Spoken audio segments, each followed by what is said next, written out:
Thank God it's Friday.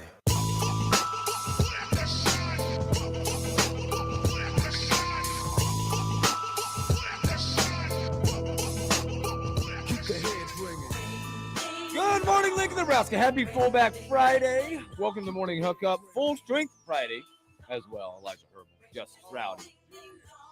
Full strength today. You boys, both of you, I'm pleasantly surprised how you're getting along today. After one meeting during the draft. After a complete video celebration that I saw, that we'll get to, from the draft. There was jumping for joy. I saw a lot it. of elation. Great time. I tell you what. Had all the buddies together. Yeah. I tell you, I don't think our entire group has collectively laughed harder than when the Bears took Colson Loveland at 10. I can't remember a time that we've laughed harder, except for when the Giants drafted Jackson Dart. That was also really funny. But we were full strength for the Bears at 10. My buddy was hoping for Tyler Warren. You get Colson Loveland, buddy. Enjoy Dollar Tree and Tyler Eifert. That's all I got to say. Well, the thing about Colston Loveland is maybe Ben Johnson has a plan here. I thought Tyler Warren was the best tight end in the draft. Yep. Michigan's offense, whenever Colston Loveland was healthy, the offense was run through him. But the thing is in terms of prototypical NFL tight end, like Colston Loveland is a 6'6" wide receiver. That's what he does. He is. Yeah, absolutely. He's not going to get out and get down and dirty for you. You have the tight end that gets down and dirty if you're the Bears with Cole Kmet, so maybe it makes sense. I thought Tyler Warren was the best in the draft. The Colts now get him, which Colts got him. Landed it. What are they going to do with Tyler Warren? Well, Shane Steichen can have fun with that, trying to drop plays without a real quarterback. But You have a running back, I guess. I mean, the thing with them is it gives Anthony Richardson a safety option. So you look at that and you go, okay, we've got a safety net at tight end, and our tight end room's been solidified now. Now the questions can be answered as if Anthony Richardson can make that leap, and if he's really your franchise quarterback of the future. You get that answered this year, because if you can't hit the tight end consistently, we got bigger issues than Tyler Warren. Yeah, and that's kind of my concern. Is I don't think Anthony Richardson is the type of quarterback that will consistently hit the tight end, but we'll see. You give him an option. Even see the tight end. You get an option. I think that's We'll see how he looks after an offseason. Tyler Warren. I've called him George Kittle before. Now that he's in Indianapolis, Dallas Clark 2.0. That's Dallas Clark 2.0 all day long. So we're gonna go through the draft, winners and losers. Talk about you two guys' favorite teams, how you feel about how they did. And we got Clay Matthews. I pulled Clay Matthews. We got Clay Matthews. We're gonna play Clay Matthews in honor of being a Packer fan over there. Then we'll jump into a little NBA. Boy, historic comeback last night as well. You just had a great night. Historic comeback. I had a terrific night. We had pizzas, we had friends, we had company. Everybody was laughing. We exchanged a couple of beers. I tell you what, done. It was a great night. It was a great night to be a couple of beers fan. If you know Shane Gillis, you know what I'm talking about. Also, we'll get to Husker baseball at Maryland coming up. Big series from Nebraska. Dr. Dane Todd in the second hour. Pick his brain a little bit on Husker days. We now know, by the way, I don't know if you guys know. We know who is in the media challenge. You do? I have a list. Have you checked it twice? Well, I got it from. You're going to find out who's bad and who's nice. Well, I feel pretty good about the source I got it from.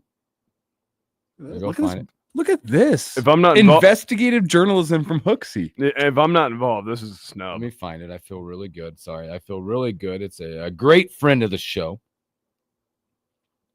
Here's who we have. This is what the list I got. Okay. I'm ready for this. We're going to ask Dr. Dane Town how many extra training personnel, medical personnel need to be on the field. Top of the list, Elijah Herbal. Sean Callahan. Okay. Mitch Sherman. Yep. Kevin Suits. Yep. Damon Benning. That's the 4? That's what I have from my source. Yeah. Do you have another one? No. Good luck to everyone else. That's what I have from the former Husker running back Damon Benning, the former D1 athlete. Hey, get out there, go catch some punts. I think Kevin Suits has a couple tricks up his sleeve. That's what I have. He might have the old Mario Kart banana peel to throw out. He might have a little green shell. Kevin Suits, sneaky athlete. Sneaky athlete. Who, first in, last out kind of guy. Who, by the way, spent some time with Levante David as well, who's in town the other day. So we'll talk about that. Motzi, he'll come in and talk a little prep baseball. So we're out in the baseball world and a bunch of stories that we missed. It's just a good old day. Good old day. But talk of the draft. All right, we got the draft. Round one. The comment from Kobe in here. Justice is of age to enjoy beer. Question mark. Yes, he is. Yes. He You want to see my ID, Kobe? He would not. No, don't do that. They have addresses. Good morning, Kobe. Morning, Ren 840. Morning, Greg. He's got the Three Musketeers. Look at the guy. Just straight up gallons of water. Three Musketeers. Yeah, I prefer Amigos. I was thinking. I prefer Amigos. I was thinking Three Amigos too. Hey. Come on, Kobe. What a movie. Yeah, fantastic. But the draft, we'll talk about you guys' teams coming up, but we'll look through the picture in a minute. But what's the story? The story right now, obviously, is Shedeur.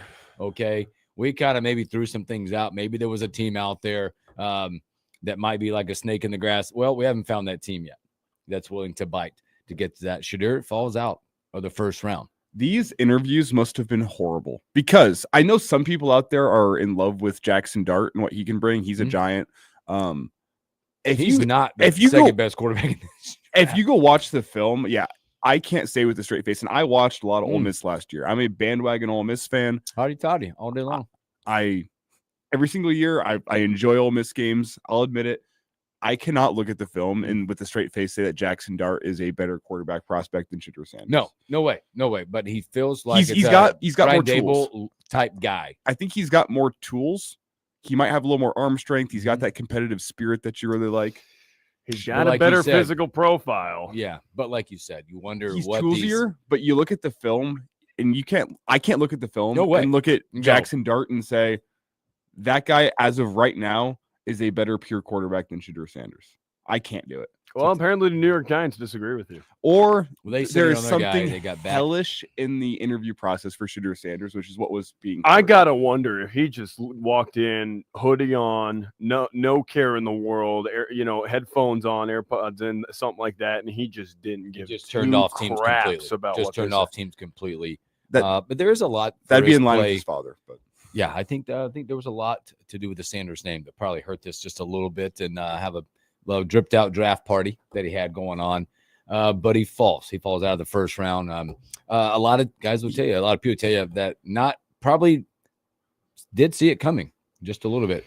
It was the smoke you heard in the last week. Yes, yeah, smoke you heard in the last week. Yeah, that the assistant, the anonymous assistant, came out and talked about the interview process. Boy, it's gonna be interesting. And just you and I were talking about this before the show. Is what happens now? Where does he fall? Because looking at the second and third rounds tonight, if he's not picked in the first 7 picks, he's a third round guy. Because you got Browns who have 2 of the first 4 picks in the second, and I think you have the Saints sitting there as well. That's about it. Other than that, Pittsburgh might look like geniuses when they get him at the 83rd pick in the third round. Listen, Dion tweeted out last night that his son's going top 5. The Cleveland Browns could make that happen by taking him top 5 in the second round. That's all I got to say. Browns aren't taking him. I think if anything, it's the Raiders. I think they're either the 5th or the 6th pick in the second round. That's the first one I circle. Or because the Browns have 2 picks, I wonder if somebody trades up, gets one of those Browns picks. I'm just saying they could make it happen. The Raiders would be the the 5th pick. I look at the Raiders more than I look at the Browns. I don't think the Browns are in on Shedeur Sanders. Boy, if he goes to Cleveland, how much of a nightmare would that be? That's what I'm saying. Because past that, I think it's if you get past that, the Saints are there. If that's the case, if neither the Browns or the Raiders take him, and after that you start looking, you're going, that is going to be a long wait for Shedeur if it's not in the first 8 picks. It feels like Cleveland is just kind of a rudderless ship right now. They don't have a direction as a franchise. How do you pass on the franchise potential cornerstone player in Travis Hunter? I understand you get a little bit of draft capital back, and you're not as close. Hey, Jacksonville feels that they have their quarterback, so it helps that you pick up a weapon like that at number 2. If you're Cleveland, you cannot pass on. To me, Travis Hunter is one of the easiest slam dunk prospects over the last 10 years. No doubt about that. He's a no doubter on the board. Over the last 10 years, he's a top 5 pick as a wide receiver. He's probably a top 5 pick as a defensive back. You're going to get both out of him. That is a slam dunk potential cornerstone pick that you have passed on. Yeah, but at the same time, I get it because they want to recoup value. You get an extra third involved in the deal. And with that, what you're able to do now is you can say, okay, we've paired Mason Graham, our run stuffer, with a guy in Myles Garrett who is a game wrecker. So you get a game wrecker on the exterior to pair with a guy who is, a guy who could develop into a game wrecker. He's got tools. I mean, they talked about the wrestling background ad nauseum last night, but I don't think it's a particularly bad move for Cleveland. It just feels like they left something to be desired on the table is more the direction that I'm taking with this. And it just feels like they're waiting for next year because they might have circled Drew Aller as their guy when they get off the Deshaun contract. Or Arch. But I guess in that scenario, winner, the first time NFL GM, 34-year-old out of Jacksonville, pulling off the move to get a two-way player and a star in the making, Travis Hunter. And you get that you can go wide receiver opposite Brian Thomas, or you could just put him on the boundary. And they said, hey, we want to try to play him both ways. If you do that, good luck. I mean, you might wear him out by week 11. The NFL's a grind. I think you probably start him full-time at corner and then use him situationally offensively. Not the way Colorado, he was like an every snap type player. Yeah, he can't be that. I don't think he's going to be that. I think he's going to be primarily defensive back, and you can bring him in for 10 to 15 offensive snaps a game. Reasonable. Reasonable. You got to have him run 10 to 15 routes. Boy, he's electric. It's going to be fun to watch him start the career. Giants, what they should do at 3, they get Abdul Carter. I think it's a great move for them. Pretty status quo. He's got their Raiders go to get Genty and for everything lined up. The draft started to line up for a while as the picks were coming in.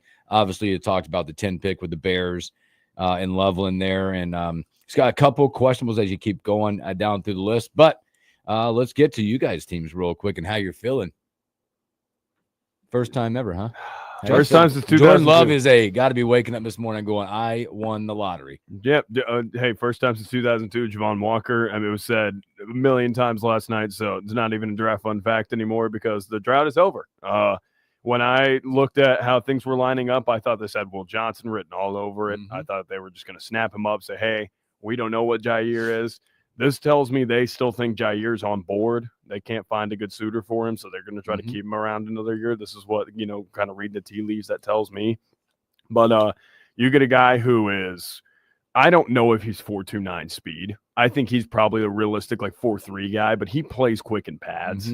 That's the thing, is he plays quick in pads. He's a solid route runner, really good route runner, gets in and out of his breaks, is a guy who has snap, and he's got burst off the line release, and hopefully he's healed up from the toe injury, because if he has, that's a guy who can really take the top off of defense. And I think the floor of what he gives you in that Matt LaFleur offense, I think now that opens up all those deep crossers in the intermediate routes so that Jordan Love can become more comfortable in that 15 to 20 yard range. I think that's what it does. And we had some discussions about Matthew Golden. Was it you and I? Yeah. Who had some chats about him? I'm not convinced he is going to be what's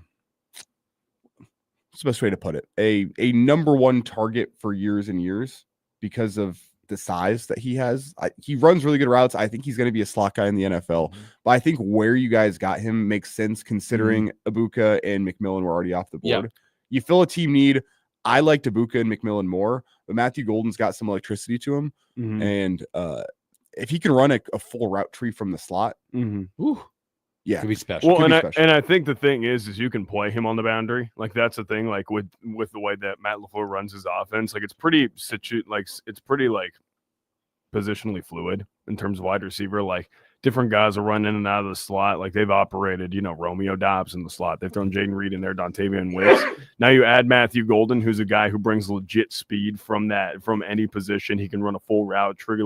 He's got stuff he opens up a lot of those 10-yard pivot routes and just easy completions. And that's a quarterback's best friend when you can get easy completions. And he's a guy who can vertically stretch a defense. And you saw that in the playoff game, against Philadelphia, that they couldn't stretch the defense. They just couldn't. They didn't have a man beater. They didn't have a guy who can get over the top of a defense and put stress on that secondary and those deep safeties in the middle third of the field. But now that they've got that, I think it's a guy who can potentially come in, stretch the defense, do what Christian Watson has not been fully able to do due to the injury history. And, now brings you an extra dimension in that offense, to pair with what Josh Jacobs can do on the ground. And the pro comp on NFL Network last night, which I really liked because I was struggling to find one, they went with Brandon Cooks. And I think that's a great comp. I think that's a good comp. A really good comp. If you get Brandon Cooks at the 23rd overall pick, you're happy with that. You'll take that. That is a a value piece in your offense for years to come.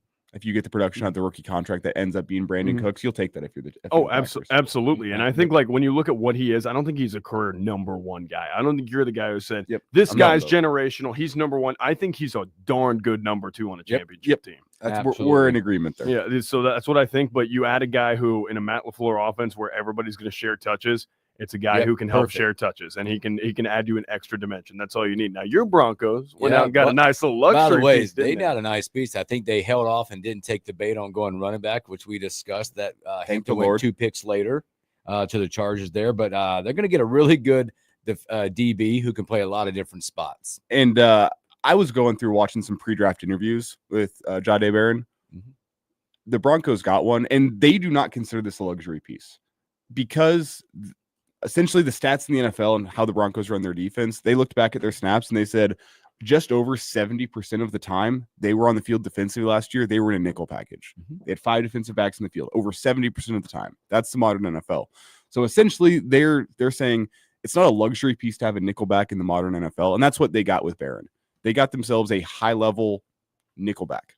Like you can play him inside. You got Riley Moss and Pat Surtain outside. You're going to play with 3 corners most of the time. So they didn't consider this a luxury pick at all. They're saying, like, if you have a poor nickelback with how much you run nickel in the modern NFL, you're going to get exposed. Case in point, the Bills exposed the Broncos in the playoff game last year. They got the run game going, and they were picking on Jaquan McMillan. So they went and got themselves a high-level nickelback. It's a guy that I don't think you can keep Surtain, Moss, and Barron, assuming they all live up past rookie contracts. Like, you got Surtain locked up. Riley Moss is probably going to have to be on the way out just because of how cap space is going to work, knowing you're going to probably have to re-sign Bo Nix at some point down the road. So you went and got yourself a piece that is going to, their hope being bring back the no-fly zone.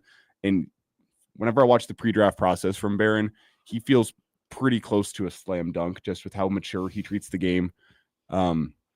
He is already a pro playing college football, if that makes sense, how he handles himself. Very, very mature, athletic, reads the field really well, is one of those guys that's first guy in, last guy out of the film room. That's what the report is from Texas, is that guy spent more time in the film room than anybody else being prepared. So excited for that pick if you're the Broncos. They don't consider it a luxury. I'm kind of with them on that. I'm glad they went with the defensive back over the running back, the offensive skill positions, because there's a lot of running backs and wide receivers still. It would have been easy to do for them, and they held off. A few comments coming in here. Kobe says Shadur is a Brown. Thumalon, what's up? He said he'll go to Seattle in the second. Kobe said Raiders gave Geno a long-term deal. They ain't taking Shadur. Ryan 840. Here we go. Bronco in the house. Browns needed more than just one player, one extra first rounder. Still get a great pick at 5. He loves the Barron pick there as well. Tweed man, what's up, brother? He said, I'm going to start referring to Young Justice as the Ginger Mill Kuiper. Do you guys have a favorite pick from the first round overall, where you look at the player, you look at the fit, and you go, that's just a great pick? What? Mason Graham's a pretty darn good one. Really? Mason Graham's up there for you? He's up there. I look at Jihad Campbell for the Eagles. Hand and glove fit for what they do defensively. Like, oh man, the rich just got richer with another piece for their front seven. I loved Kenneth Grant to Miami. It just feels like they needed him so bad. I'm kind of with you there. That feels good. James Pierce Jr. to the Falcons. From a team needs perspective, I like that pick. From a draft capital, what they gave up to get back into the first round, I hate that pick. Yeah, but I think, like, if you're talking about, like, we were talking about specifically scheme fit and what he does, like, he just seems like a Falcon. Like, it's just, there's the build, the body type, what he's put on tape, definitely seems like a Falcon. Now, I know there was a lot of people that didn't want to touch James Pierce with a 10 million foot pole, but Atlanta's one of those teams that could definitely make that work. How about Emeka Egbuka? That's big time. To the Bucks. That's interesting because that also feels like a luxury pick, but I think they also went from their board best available. You got yourself, that's another like professional now with how he handled himself at Ohio State, was the leader in the room. You have question marks with Chris Godwin. I think they just gave him an extension though, so they must feel good about what he's going to bring coming back. But look at the weapons you have for Baker Mayfield on that offensive side of the ball with Bucky Irving, Rashad White, Mike Evans, Chris Godwin. You have McMillan, who came on really strong at the end of last year. Now you had Emeka Egbuka on top of the fact that you have Kate Otten. That is a wealth of options for Baker Mayfield. I like that pick for the Buccaneers just because they're doubling down. Like they're going to go outscore you next year. They have enough pieces defensively, not great defensively, but enough pieces. They're going to go outscore you.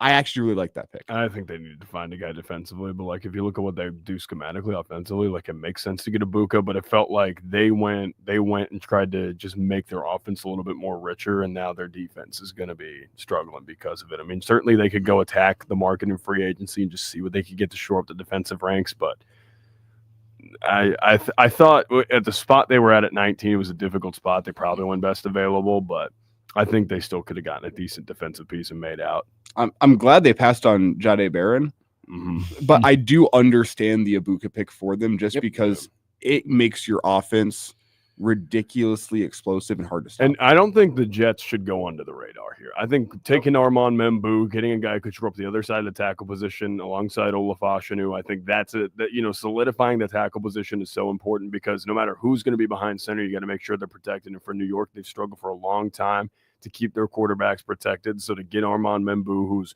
one of the best tackles in this draft at 7 at a decent slot, I think that's a win for them because schematically he fits what they do. I also like Tet McMillan to the Panthers. Get yourself another weapon for Bryce Young. Guy. Apparently Bryce Young has been pounding the table for Tet McMillan. They were last week throwing routes together out in California. So they've apparently wanted to play together. Perfect. The Panthers made it clear to McMillan, if you're there at 8, you are going to be our guy. Bryce Young loved him. The front office loved him. You get another weapon for that offense, and it gets you a little bit more vertical.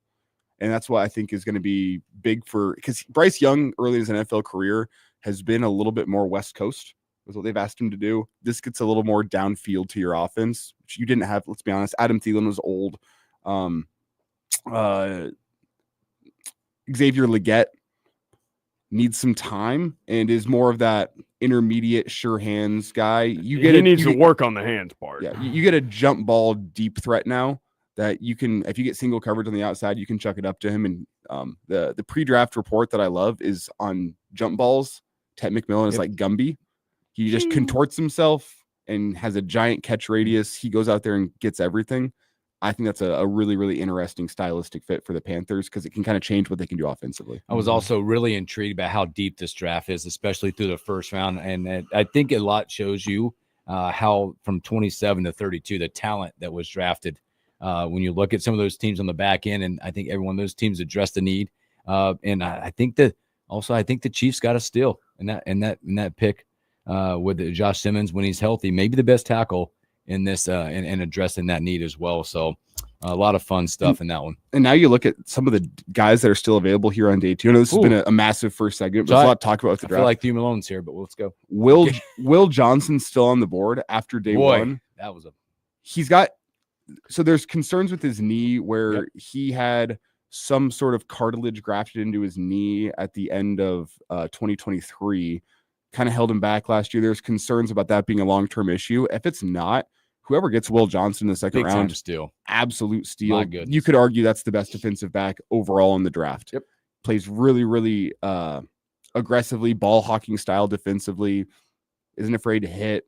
The big question mark's the knee, but if he ends up being healthy, that is the ultimate second round steal. Yeah, he's definitely a loser on day 1, but I think ultimately it's going to get to a point where a team looks at this and goes, dude, the reward on this is so much greater than the risk. And they're just going to say, why not take him? Every pick that keeps going by, the value continues to increase on that pick. Right. And the risk just seems to decrease because it's like, well, the further we get into the draft, like, why not take a swing on a guy like that? It's like, oh, well, if he doesn't work out, we go get another guy. Like, it's an easy solution to solve the further you get down to the draft. Just it's easier to justify that in your mind and just be like, hey, we'll spend the pick on this guy and whatever happens. Other guys that'll still be available early tonight that I think will be off the board quickly, Donovan Ezeraku, Boston College pass rusher. We didn't get to see him in the bowl game. He's dominant. Travion Henderson is going to go probably pretty early tonight. That's the top running back available. Jaden Higgins, wide receiver from Iowa State that I know you and I have talked about, Justice. I really like what he can bring to the field. Still some interesting players. You like Jalen Noel as well from Iowa State. So you have both Iowa State wide receivers. Still some interesting names left on the board. There's a lot of big time talent still there. Jeff Sims, if anybody wants him, Jeff Sims is there. But the big story tonight's obviously going to be where does Shedeur end up? Yeah. Oh my Lord! What if Shedeur falls how out quick that the second? fall was? So all right, let's do this. We're going to keep this thing rolling. There's a lot more draft to talk about, and as we keep going, there's draft, there's NBA. baseball, all kinds of fun stuff. Thanks for hanging out with us. Let's take a quick break, come back, jump in a little more draft talk.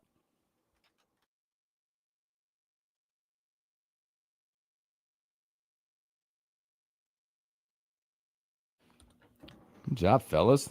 All right. Fire out of the gate. We didn't get to talk about what I think was the worst pick with the Cowboys. I'm going to come back. Should we come back with what was the worst pick? Yep. What? They took their third offensive lineman named Tyler in the past 5 years. Is that true stat? It's a true stat. Those are 2 segments. They have some, Tyler Guyton, Tyler Smith, Tyler Booker. They have some mammoth men on that offensive line now. The Cowboys do. I like, but they're building from like they're not. None of the interior offensive line is like athletes, which is what you tend to look for. Yeah, I think you're forgetting they did have Zach Martin retire. Well, it's a need. Don't get me wrong. Yeah, they needed to fix it. But Tyler Booker's not a like for like replacement. I think Gray Zabel's a better interior offensive lineman. Yeah, Seattle got him. He was there. You take Tyler Booker, mountain of a man, but kind of that 90s mauling style, less athletic. But he's what did Vincent Shaver say yesterday? If he gets his hands on you, you might as well hang the cleats up. You're done. That's Tyler Booker. The problem is the foot speed and the athleticism isn't quite there for an NFL level where, if he gets his hands on you, he's going to win. Mm-hmm. Absolute mauler, but lacks a lot of athleticism. So I'm curious about that one. Yeah. I think they now have 3 offensive linemen over 320 pounds on the interior now. Yes. Goodness. Yes. Yes. Big boys. So they got some maulers, but not really athletes on the offensive line. What's up, Troy? What's up, Caleb? Caleb's hanging out with us. Any other picks I didn't quite like? Pete Carroll got his. Oh, Michael Williams to the Niners. No, You don't like that? No. I do like that. Well, I think they just reached on him. I agree, but I think he pairs really well as an edge rusher with Bosa. It's about the only system that it works for. I love the Cardinals go getting Walter Nolan. That made a lot of sense. He's got some question marks, but he's got a lot of upside. Shamar Stewart the same way to the Bengals. That's when I kind of put the circle around. Ton of upside. Like they needed to address that. Ton of upside. What's it going to take to get there? But you also have to the dude had no production in college. 0. He's got all the raw potential and raw talent that you could ask for. Stat wise, you're like, man, that's 17. What do you have? 1.5 sacks last year? Something stupid like that. Yeah. He's learned how to play the position, play football. I didn't like the Lions going Tyreek Williams. They way overreached that position. That was just where I was at. Like I was talking to my Lions buddies, and they were like, "Yeah, it's a reach for value, but it makes sense positionally." You had Ty Robinson in the second if you wanted it. It makes sense. That's a Dan Campbell pick, but I'm kind of with you. It's a reach. Yeah, it is. I'm not answer that, Caleb. Good question. We'll get to that one. All right, here we go.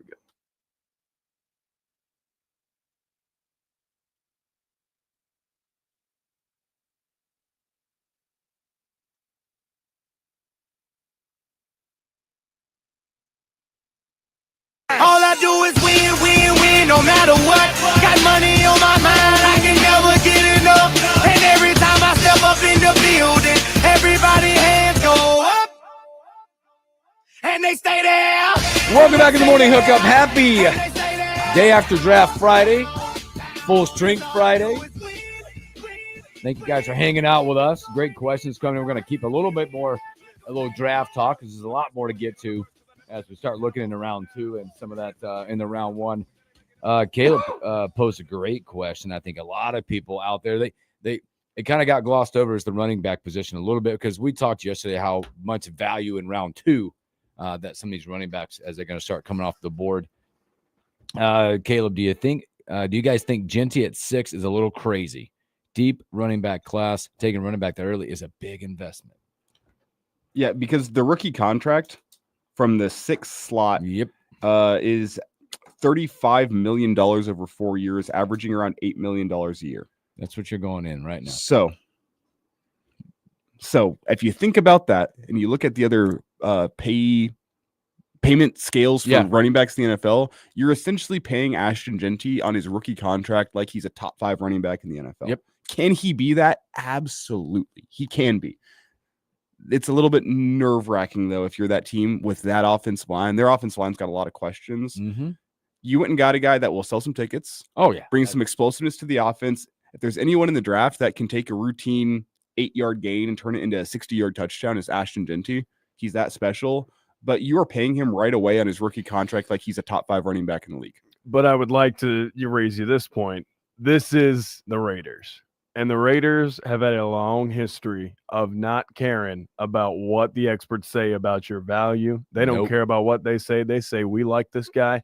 Where are we? We don't care. We're going to get him. I mean, this is the Raiders. Sell some tickets. They just the Raiders going to Raider. Just win, baby. I mean, Pete Carroll looked at what he wanted out of a running back, and he saw Ashton Genty and said, yep, that ticks all my boxes. Here we go.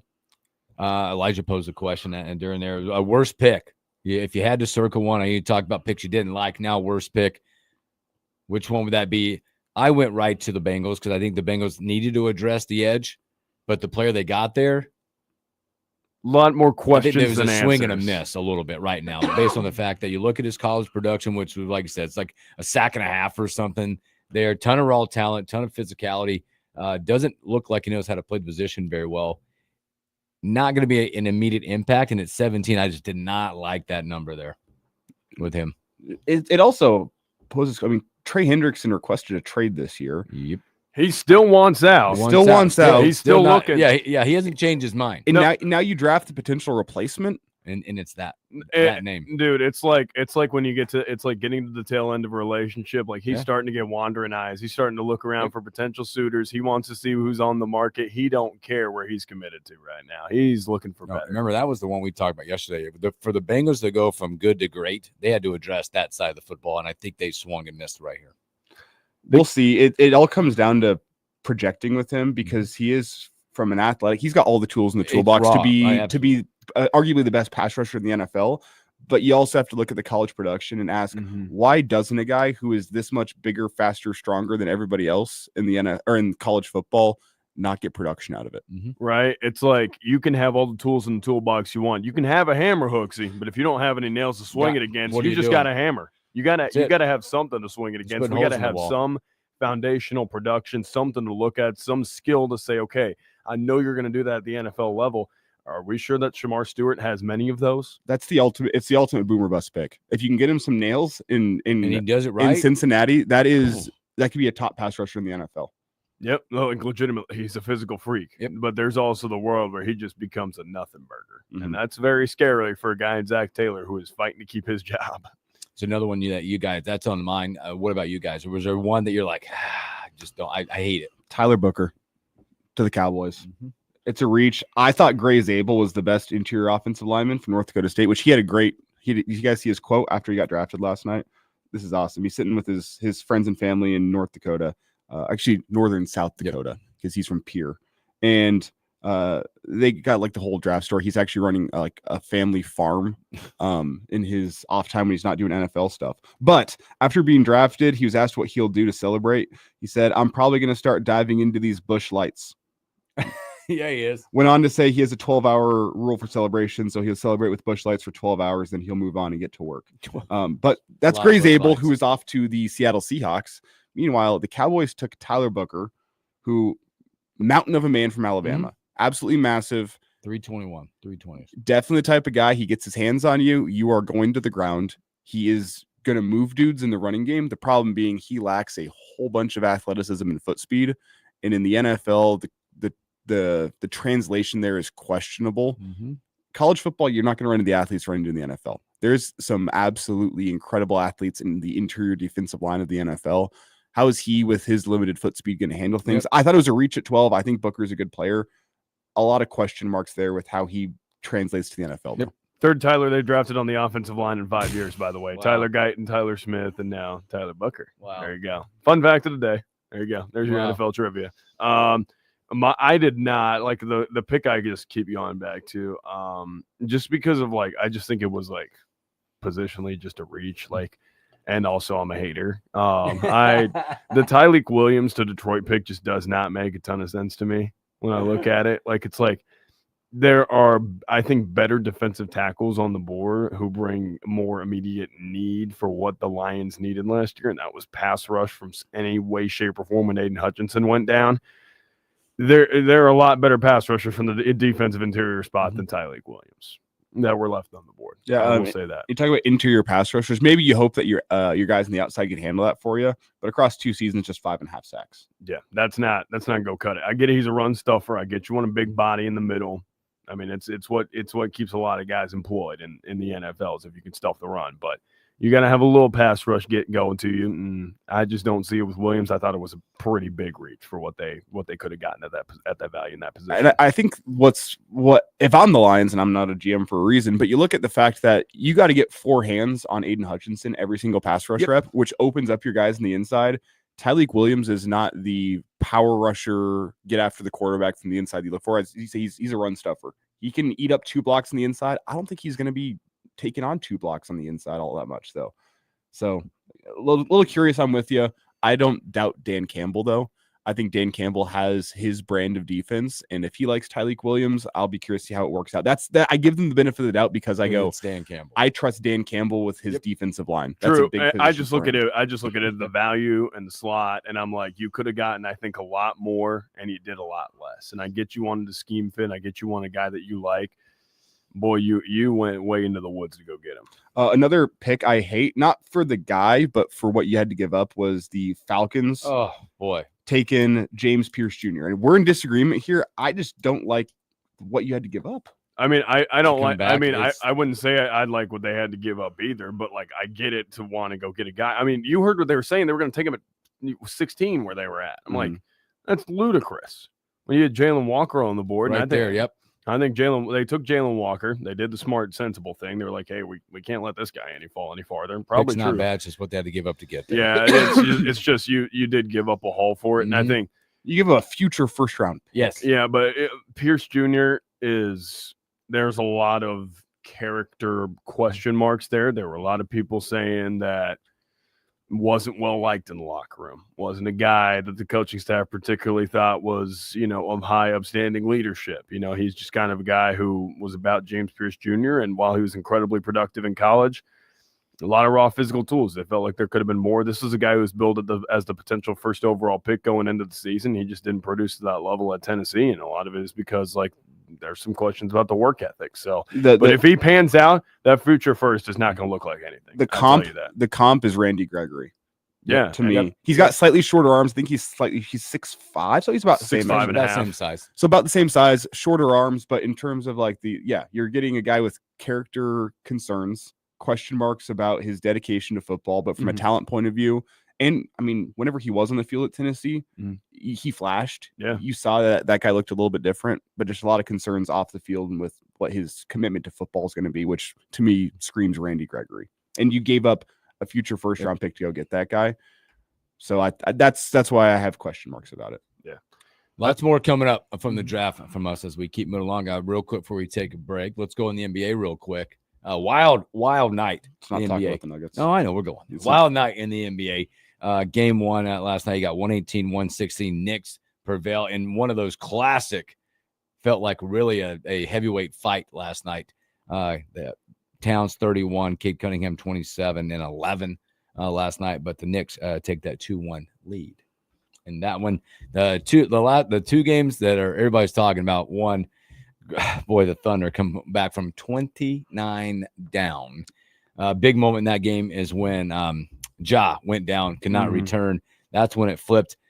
The Grizzlies only managed after halftime to score 31 points. Thunder defense, baby. 31. It was 63-31. They come out and win the game. 114-108.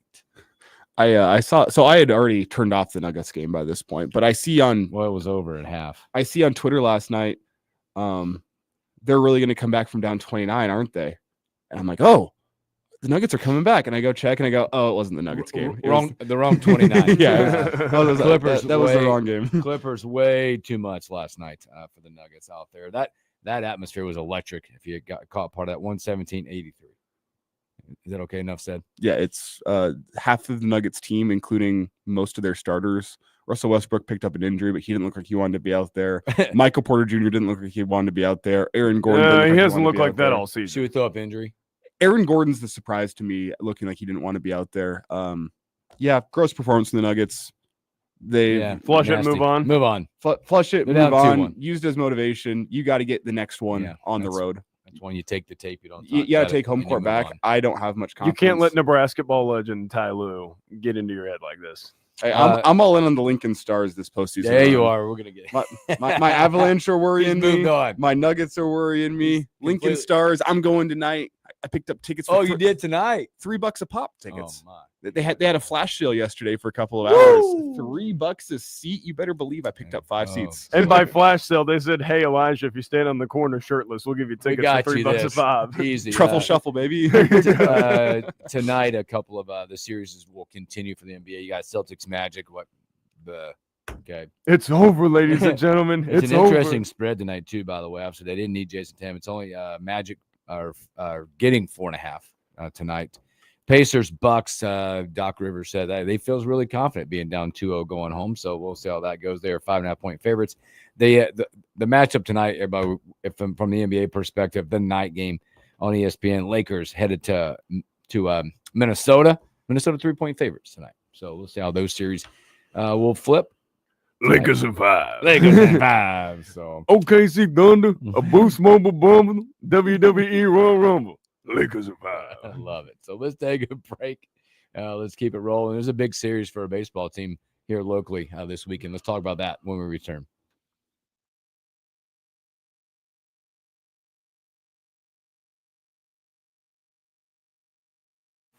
All right. Best text all day. Dr. Dean Todd said I'll be there. Yes, sir. Bangarang. Ryan 840 asked, he says, don't want to piss off the roadie one, but doesn't Green Bay already have a bunch of number 2 wide receivers? It's not about the high-end talent, Ryan 840. I think it's more about how does he help you schematically, and he instantly gives you another element schematically. Yep. That, and they're also still bullish on the fact that Christian Watson is a 1. And I feel like he has the talent to be a It's 1, the injury. but he has ACLs made of tissue paper. Well, and have you seen the thing that they dove into where they found that he they tried to work on this last year. They thought it would help him. They found that he had one hamstring that produced 30% more power than the other hamstring.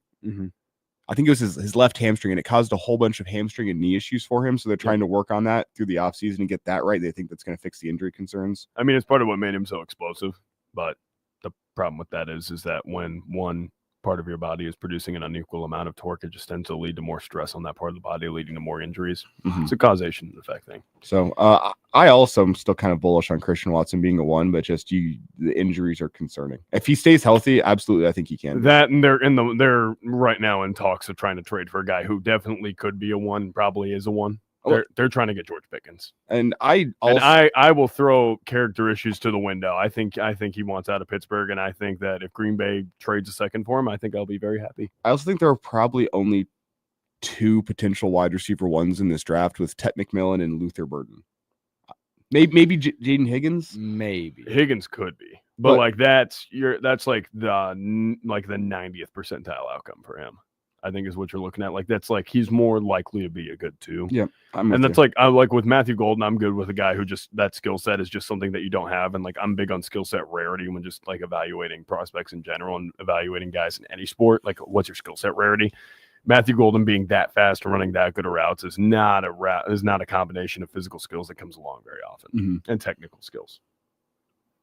Kobe asked, why can't Golden be a 1? I think it's just because he gets the size. Yeah. That's what it is. He's 5'11". Limited. He's 5'11", 190. Like you can't be a boundary X number 1. You can't ask him to go do everything you need a wide receiver 1 to do, which includes jump balls. He is never going to be a jump ball threat for you. Not contested catch, sure, maybe, but not jump ball. He's not Adonai Mitchell. He's not that guy. No, he's not that physical profile, I should say. But yeah, that's what limits him. Like obviously, like he could like pull the T.Y. Hilton and just break past the barrier, but like that's asking for a ton out of him. And Hilton was kind of a unique one too. In that he was a unique one where it was a lot of yak. His routes were really crisp. Like his releases were great really route good. runner. T.Y. Hilton could be a good comp for Matthew Golden as well. It is it's the same way that Doug Baldwin was. It's like these route technicians who just like Devontae Adams is a little bigger, but it's like guys like that. But like Matthew Golden has more physical skills, I think, than most of those guys besides T.Y. Hilton. Like that's just what it is. Like those guys are like outlier ones basically. Like Devontae Adams just like grew into his frame and then just like became the best route runner in the NFL for a while. That's what it was. That and his releases were really awesome. Really awesome. What do you think of Luther Burden from Mizzou? We talked about him a little bit on Wednesday. He screams non-competitor to me, but the tools are all there. The one of the best guys in the draft with the ball in his hands. Get the ball in Luther Burden's hands, and he's the most dangerous player on the field. Route running's a concern. Care level's a concern. The want to is a question at times. But if the want to wasn't a question, he's a top 15 pick. Yeah, for sure. But how special he is with the ball in his hands. But the want to is a question. His best game was against UMass. Feasting on bad competition for 500, Alex. That's just what it is. But he's electric with the football in his hands. Absolutely electric. Yeah, he is. I mean, he's a lightning rod in the same way that Matthew Golden was like a lightning rod, I think. Matthew Golden is pretty much instant offense. The problem is like when you get him against a bigger physical corner, how's he going to match up? Because when he tended to play against those guys, he did not have a great time. But when Texas needed a big play, they were going to Matthew Golden. It wasn't Isaiah Bond. Yep. Especially down the stretch of that season. Yeah. He had his best games over the last 4 or 5 games. I also don't think we've seen like the best out of Matthew Golden because like I don't think his quarterback situation's particularly been desirable. I don't think Quinn Ewers is the type of guy to really push the ball down the field the way they want to. Jordan Love wants to go hunt shots. So we'll see how that plays out. I'm excited for how that goes.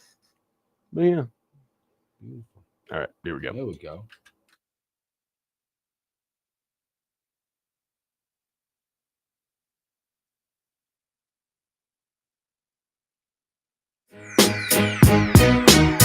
Let's get it crunk up on that fun up on up in this dancery. We got y'all open, now you're floating. Welcome back in the morning hookup. Little Friday vibe going on. A lot of draft talk. Round 2's 3 tonight. I know Kobe. It's huge. I know Kobe asked the question. Didn't ask. Made the statement about Huskers. Biggest thing is maybe where Ty might end up. Maybe Ty sneaks into round 3 today. Maybe he sneaks in round 2. Round 2. I know he's not getting past the 3rd round. There's some fits out there. What's interesting, I thought the Steelers may have been a fit, but then they go 1st round and take Derek Harmon. Who's I kind of like that. Similar profile defensive tackle. So I wonder if that takes Ty off the board for them. I think the Chiefs could be an interesting fit for a guy like Ty Robinson. Listen, the Green Bay Packers are always in the market for interior pass rush. Some of the predictions, if you look at it, like right now, CBS Sports in that rough area, the Eagles may be in play at 96. ESPN maybe Seattle in the 90s, possibly, or falling around 4 at that point. I think that's the only name that might get called from Nebraska today for sure. Yeah, what's unique about Ty is I think he can play a 4-3 defensive tackle, just the same as he can play that strong side defensive end in a 3-4. He can play shaded inside the tackle or head up the tackle, or he can play that 3-tech on a defensive tackle. I could even see him playing a 1-tech down low, not as dominant as you'd like to be a nose guard in a 3-4, but could play a nose guard in a 4-3. He's very versatile. I think he's kind of one of those guys that schematically could go to all 32 teams and find a fit. Absolutely. Yeah, absolutely. And I think like when you look at what it is for Ty Robinson, like hand fights really well, a lot of effort, wins with the bull rush, a ton of it. The problem is he doesn't have a lot of other moves he goes to in his bag. It's if he can overwhelm you with speed and effort, right, and violence right off of the initial jump, like it's very hard for him to find a second wind in the pass rush or find ways to get secondary wins and get like late wins in the pass rush. That's the problem with him is he doesn't have a lot of counter moves and he has to develop those. And I think get him in the right system with a good D-line coach, he definitely could develop those. But right now, as it stands, like he is a very good effort pass rusher and he gets off and fights with violence, but he's just got to add some of the finesse stuff to his bag. To me, he's a high floor, low ceiling guy. Yes. That's what Ty Robinson is. And I think the opposite of Shamar Stewart. He's pretty close to his ceiling. So you're not going to take that chance on the 1st round on Ty Robinson, but I'll see where he fits into the 2nd or the 3rd, just because I think with where his floor is, he steps in and he's an instant contributor for you. And he's so versatile with what he can do scheme wise that I think he can fit for all 32 teams. So I don't see him dropping much past early in the 3rd round if he makes it there. Only a couple other Huskers have predictions from a CBS or an ESPN. You got Thomas Fidone, big time, looking at the 5th round for Fidone, anywhere in that 170-ish type pick. And then Tommy Hill getting a lot of play in the 6th round. I also look, maybe you get a flyer on Nayor in the 7th. production's not there, but skill set wise, athleticism, he's got it. Physical tools. So that's the guy somebody will take a chance on, I think. I don't think he makes it to undrafted free agent, but we'll Nope. see. My number, I'm setting the over-under at 2.5 Huskers taken. I think 3 is going to be the number. I don't know if it's Tommy Hill or it's Nayor, but I think you It's one get of those 3, guys. but I'm setting the line at 2.5.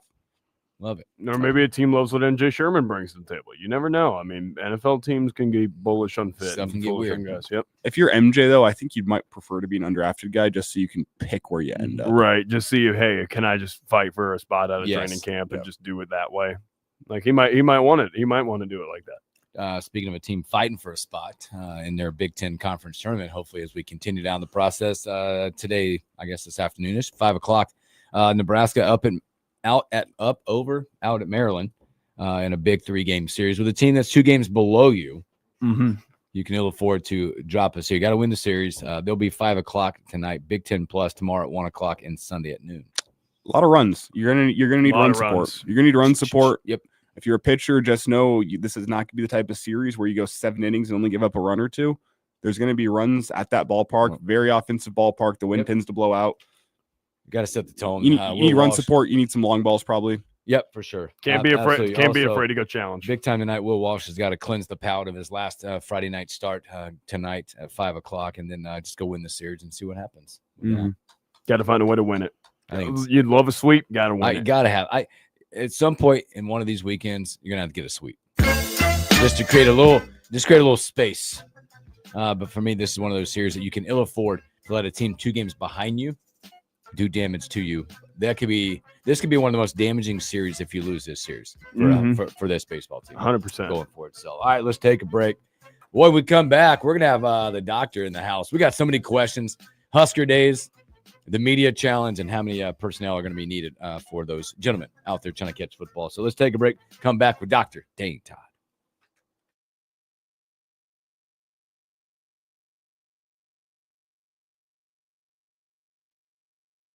Register today for the 41st annual Cornhusker State Games, July 10th through the 20th, all across Nebraska. The games feature 70 thrilling sports for athletes of all ages and abilities. Whether you're an experienced competitor or just starting out, this is your opportunity to showcase your talent. Price increases are approaching, so register now at CornhuskerStateGames.com. This message is brought to you by the Nebraska Sports Council and Alpha Media.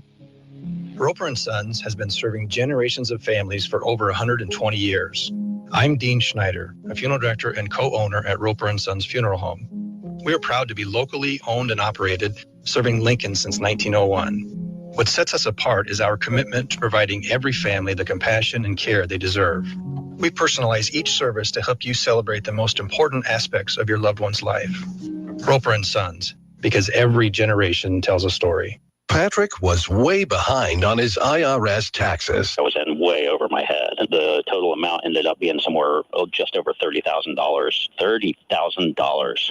Then the IRS came to collect. Started getting letter after letter. A lien had been filed against me. They were going to basically hang me completely out to dry. He had to do something. That's when I reached out to Optima Tax Relief. Patrick's life quickly got a lot easier. It was very easy, pretty much hands off. They picked up the ball and ran with it. And how'd it go? I couldn't believe it. I had to ask 2 or 3 times. I saved an incredible amount of money. How does Patrick feel about Optima? Couldn't be happier. They definitely helped me. Optima Tax Relief, the best place to call. They're the best in the business. Do what Patrick did and call Optima Tax Relief for a free consultation. Call 800-343-6460. 800-343-6460. 800-343-6460. Lincoln's local news, talk, sports, and weather station. FM 101.5, 1240 AM, KFOR, and KFRX HD3, Lincoln.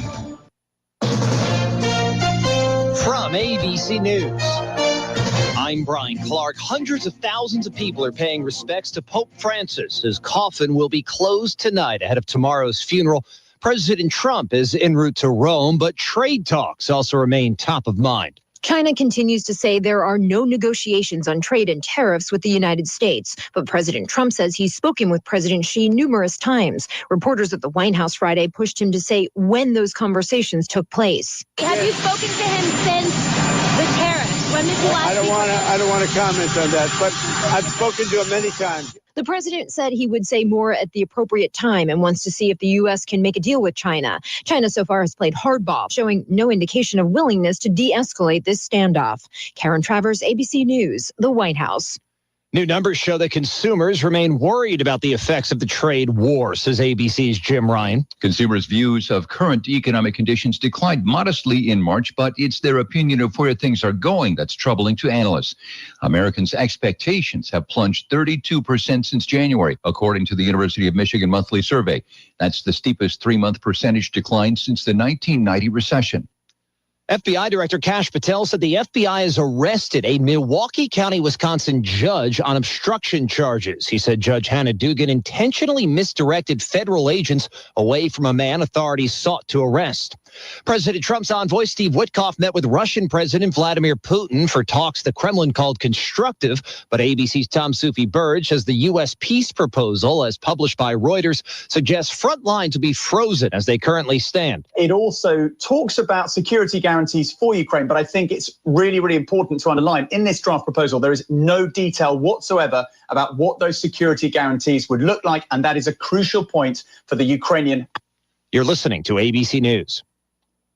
Not valid in all states or where prohibited by law. Loans are subject to lender approval. See website for details. Honey, the credit card bill came, and we're maxed out. Maxed out cards, rent is due. We just need some extra cash to help us get by. Maybe we should go to 27cash.com. With our bad credit? 27cash.com is one of the largest personal loan networks. They can help people with any type of credit get up to $5,000, and cash can hit our bank account as soon as tomorrow. When you need extra cash, go to 27cash.com. That's 27cash.com. 27cash.com.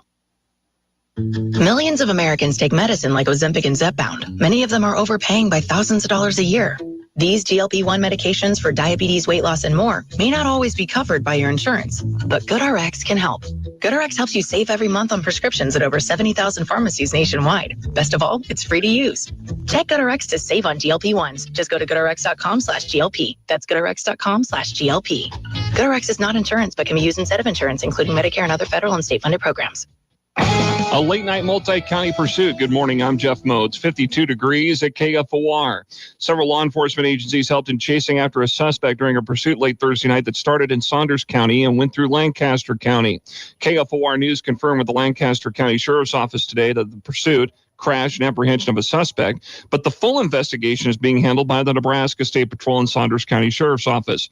The pursuit went through the northern edge of Lincoln, eastward toward Waverly. The crash happened to involve a Saunders County deputy going into the north side ditch of Highway 6 near 98th Street. No injuries reported. Eligible voters wanting to register to vote, updating information, and those registered voters wanting an early ballot to vote in Lincoln's general election May 6th may have to have those requests turned in to the Lancaster County Election Commissioner's office by 6 o'clock this evening. Online and postmark voter registration deadlines have passed. Election Commissioner Todd Wilchin tells KFOR News it's important to have updated voter information, especially if you have moved to a different home recently. Because if you are unable or you do not update your residence, you'll have to vote provisionally at the general election on Tuesday, May 6th. More details about that can be found at KFORnow.com. 1 year ago tomorrow, one of the biggest tornado outbreaks in eastern Nebraska happened and created havoc between Lincoln and the western suburbs of Omaha. When the tornado touched down just north of 84th and Havelock on April 26, 2024, moved northeast over open country before slamming into the Garner Industries building at 98th and Highway 6. It was the emergency communicators at Lincoln's Emergency Communication Center that was pivotal to getting first responders there to help. On those types of days and those types of moments, you're seeing hundreds of calls come in per hour, and the ability to just navigate through that is, again, second to none. Lincoln Emergency Communication Center Director Jessica Lowe says her staff did not miss a beat last April 26th and were often 2 steps ahead during that emergency situation. Slight chance of showers for the rest of the morning, otherwise cloudy today and a high of 60. I'm Jeff Motes, KFOR News. We all like to save money, and we all like to save time. So why not save money and time on your auto insurance? At Battle Creek Insurance, we offer a way to do both. Enroll in our EFT payment option and save 5% on your auto insurance premium. EFT makes bill paying easy, convenient, and there's no worry of late payments. Visit BattleCreekINS.com today to contact your local Battle Creek independent agent. Start saving. Battle Creek Insurance. Better together. Surprise! guys, your table saw broke. Also, the warranty expired weeks ago, so you need to pay for a new one out of pocket. At Progressive, we know small business owners don't usually like surprises because they cost you money. But a good surprise that could save you money? Getting a commercial auto quote from Progressive. Oh, and the replacement part you ordered doesn't fit. This is the Morning Hookup on KFOR. Go, go, go, go, go, go, go, shorty. It's your birthday. We gonna party. Welcome back to the Morning It's your Hookup. birthday. We gonna Hour celebrate number like 2. It's your birthday. And you know we don't give up. Don't worry, the three of us feel like we're in the waiting room at a doctor's office. We've been called back because when you get to the waiting room at the doctor's office, you sign in. It's usually pretty efficient within a couple minutes. Indie Club by 50 Cent's usually playing. Yeah. Dun, dun. Probably at DDT's office, I would assume. Then we just wait, and we wait. And at some point, the doctor does show up. That's what's going to happen here shortly. Oh, yeah. The doctor will see you now. You get Doctor one of the will nice see you. nurses that come out. The doctor will see you now, and it's just DDT sitting there. Yeah. Oh, this reeks of effort. Here we go. Here we go. But the doc will be here shortly. Then after that, and we'll also have Jeff Moats coming in. There's so many fun draft moments, and we've been talking like the nuts and bolts of the draft and ins and outs and players this and that. But there's a lot of great moments that happen in these drafts. One that I really appreciate is when they bring out the NFL pairs with whether it be a former player or the Make-A-Wish Foundation. That was cool. To get the really cool moments in the draft that can't go unnoticed, and the way the NFL and most leagues be able to do that to pair up with such great organizations. But there's always the moments when a former player gets up there and they give him the ability to talk. There's always something he wants to put on tape. Clay Matthews had a chance last night to get the mic. And how appropriate was it that it was in Green Bay? And the fact also, by the way, did you see that they had to stop letting people in? There were so many people showing up. They had to stop. I was telling all my buddies I could smell the beer and cheese through my screen by the end of the night. Well, you had two different things happening. You had that going on, Clay Matthews, and you had Justice and Buddy his, like grown men hugging that they got a wide receiver jumping in a circle. I'm gonna show you that after the show. You have to see this. Like this is like it's me and Bobby. This is if you know. Those moments where there's like something in history. Where were you? You're gonna know exactly where Justice was when they drafted a wide receiver. Well, it was Green Bay. It was funny to me because I'm sitting. Two of my roommates are Packers fans, and we're all sitting around in the living room. I watched the Broncos pick on my phone, but they're like, "All right, we're getting this on the big screen for when the Packers pick." And I made the joke, so we can all see them pick an offensive lineman. Wow! And they thought that was very funny. And then the Packers were on the clock and like, man, can't wait to figure out which offensive lineman I've never heard of before they're going to take. And I went, hey, maybe they go defensive back, maybe they pick Will Johnson. And the TV's talking about Matthew Golden. No chance it's going to be a wide receiver. There's no way they're going to do it. Psych! And then who was the Packers legend? I should know this. That announced the pick last night. It wasn't even a legend. It was just Mark Murphy, the president and CEO. Murphy. Just president. Oh, sorry. I thought he was former he Packer. could be. Shows what I know. I was only half paying attention. Then he says, for the first time. You knew it. You're like, since 2002. So the best. And I went, The best part is once you watch Justice's video, like you're going to get all those emotions and the anticipation of a big-time Packer fan. But Clay Matthews took there was no way around it last night. Like, at that point when he said what he said, it's like, why are you picking on them, man? They're already down. I loved it. They're already down, but I loved every bit of it. This is what Clay Matthews had to say last night.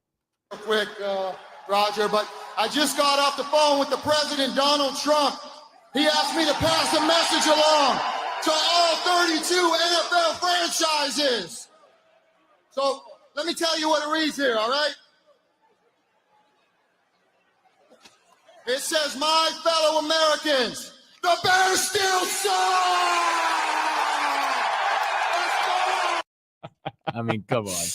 My favorite part in there is for all 32 teams, not just the Packers. All 32 say you still suck, Bears. Wow. We gotta ask our old friend Connor Clark what he thinks of that. my fellow Americans. My fellow Americans. The Bears still suck. Is that an Obama impression? Yeah. It's a poor Obama impression. Your Trump's better. I know. Yeah, do that one. I know. I just don't, Now the Trump impression. It's got to be a moment of divine inspiration for Justice to pull that one out. You can't just request it. He brings it out whenever God tells him to bring it out. Yep. Yeah, those draft moments are pretty special when they get the mic. And how about, did you see Will Campbell whenever he got drafted? Yeah. What he said? I'm willing to fight and die to protect Drake May. Yeah. That's what you want to hear from your starting left tackle. Yes. Now he's in tears talking about he's going to fight and die to protect now, Drake does, May. on does the football field. NFL have a link to get him arm extensions? That's all I want to know. We've got hair extensions. Do we have arm extensions? Experimental procedure. You can extend a lot of things. The arms, I'd love to see it. Dude, can you put him on like one of those old like Roman torture devices and just like stretch crank him it out? out, just like try to stretch his arms? It's like, whoa. Get him on the rack. Definitely a moment last night. It's also fun to watch the electricity of some of the players as they get drafted. Who was the guy that was? Well, Ted McMillan screamed at the Panthers logo. That was funny. It's He's like, a cool like, process. They Lord. run through that hallway and they're just jubilant. But also cool moments when you get to see people get drafted. I forget who was the gentleman that back half of the round. I'm just drawing a blank, but I continue to watch this for a long time. That every time somebody was picking, it wasn't him. Was standing right there, congratulating and hugging. Then his moment finally came. Mad Max, Maxwell Hairston. Yep, that's who it was. From Kentucky. He's off stood the right Bills. there the entire first round, back in the green room. Didn't matter who it was like just there being a dude. And all of a sudden his moment got called. Cool moment. Cool moment. I mean, he was up there giving high fives to everybody. walking out of Everybody. the green room. Everybody was getting a high five from Maxwell Hairston, which, hey, that's a late little thing. But if I'm sitting in the draft room, I'm like, look at that. That's a teammate right there. Yeah, no. It's the kind of guy you want on your team. A lot to be said in that world. Fitting pick for the Bills. What if he gets in a teammate and he's a locker room? What if he just gets in the team and he's just like the worst locker room guy ever? He's like, it's all about me. And it's like, dude, you just give high fives to everybody in the green room, man. What are we doing? Gotcha. And I was telling, it's the old bait and switch. I was telling Elijah it was hard not to look at the videos and like in a world of being a human being, you hate to see that someone's dream not being realized quite yet. And when you thought the dream might be there in a first round, and I'm talking about Shadur, it's hard to watch those moments. I don't care who you are, but the priceless moments of Dion when the Saints picked and they picked who they picked, and he literally looked at the screen, head down, and looked back at the DJ and went, and the music kicked back up. But it's like, oh, I like that. There, on one hand, I've seen two types of reactions to this Shadur thing, and the people that can be real with their draft analysis, there's people that are preying on the downfall of Shadur and trying to get they're trying to get clout from it, and that's kind of gross to me. Whenever it's a guy that, like your dreams are being realized, you can make light of the situation without trying to clout chase in order to just kick a man while he's down. Mm-hmm. There's the two sides to that. So I don't know. It's on one hand, as a person who covers Nebraska, you always like to see Colorado guys fail. On one hand, it is pretty funny that they retired his number and he wasn't drafted in the first round. Yeah, it is pretty funny. On the flip side of things, there's the people that are just trying to kick a man while he's down in order to clout chase, and that doesn't sit great with me. Right. But no, absolutely not. Like, you like to see his dream being realized, but like I also I can't feel that bad for the guy because like the food at that draft party had to be amazing. You know what I'm saying? Dion had to. It was legendary. He had to get the finest catering there was for this moment that was going to surely come at perfect time. And I love people are like whenever Dion hopped on Twitter last year, say my son's going to be a top 5 pick. What about yours? I'm gonna laugh at that. I'm gonna make a joke about that. I'm gonna make a joke about him, getting picked in the top 5 of the second round. But like at the same time, like it's kind of sucks when you look at the guy and you realize, dang, like he had dreams of being a first round NFL draft pick, and those will not be realized because there's only 32 picks in the first round. Mm-hmm. Right now, by the way, looking at odds, it is minus 170 right now for him to be the first pick in the second round. To the Browns? Maybe bet. Yep. Browns have a lot of other needs favorite. besides a quarterback. They still believe in Deshaun. We'll see. That's just throwing you the odds. That's just sunken cost fallacy at that point. What if they take a quarterback that's not named Shadur Sanders? That would. It's Jalen Milroe, baby. Jalen Milroe. That would blow the cover off the draft. Honestly, I would laugh. Dr. Dane Todd's here. You want to grab him? Yeah, I'll go grab him. I was laughing. I'm coming to get you, DDT. I would laugh heartily. I'm not gonna lie. Yeah. No, like seriously, like if the Browns walked up there and they were to say, "Hey, we're taking Jalen Milroe," I would literally fall over on my couch laughing. like I did They last. They couldn't really go and miss both of them, right? Like they did when the Giants. Look at this guy. Like when the Giants took Jackson Dart last night, I almost fell over on the couch laughing hysterically because everybody was like, "Oh my gosh, it's gonna be Shedeur," and I'm like, "What if they take Jackson Dart?" And then they took Jackson Dart, and then I laughed heartily. It was very funny. The doctor is getting set up. We're about to be full strength here in the morning hookup studio. He's got a Sweet Stars hoodie on. A year ago, that'd be a large. It's probably a medium now. Schmedium? I think it is. You think he's getting towards Schmedium territory? He has shrunk to the point that he's a whoa. Oh, I gotta move that one. Hold on, let me do this. And it goes in there, like cuts my headsets down. But I think I have optimal level for you as well. We got everybody. I mean, we got everybody rolling deep today. Got to ask Dr. Dane Todd in the house. The question came in, DDT. The draft just got through, first round so far. And I think it came from Elijah. I don't know if it was a joke or not, but at what point did you start thinking about drafting a fullback? Number 1 overall. Listen, I heard Barrett Ruud's still taking calls. That's all I heard. Nice. Yeah. Wow. Nice. When do you start thinking about drafting a fullback? Somewhere in round 7, or a free agent style setup. We need fullbacks back in the NFL today. We need fullbacks back. Like Peyton Hillis, I know he played running back, but that was a fullback. Some of my favorite players in the NFL. You okay there, Mozi? Yeah. I had to turn down the phone. This iPhone, every time I go into StreamYard to do a segment with you guys every week, does not turn down all the way. Blame the technology. I don't know about you guys. I was in complete sensory overload just then because you were talking, you weren't talking, then your mic popped on. Then we got lost me. It's Friday. Hey, I'm just trying to swing the rock. I'm trying to play point guard 40 here. said that Sanders party is still popping. 48 hours selling. You know what? I bet Dion throws one heck of a party. I got to say that. Like they're having a grand old time. They don't care where they get drafted. You know, I'll be honest. I heard something from somebody today who brought up the whole fact that he didn't get drafted, and I didn't know this. But when they came to play at Nebraska this year, when the team rolled up, Dion rolled up separately in a Sprinter van with just him and his 2 sons in it, separate from the rest of the team. Are you serious? Yeah.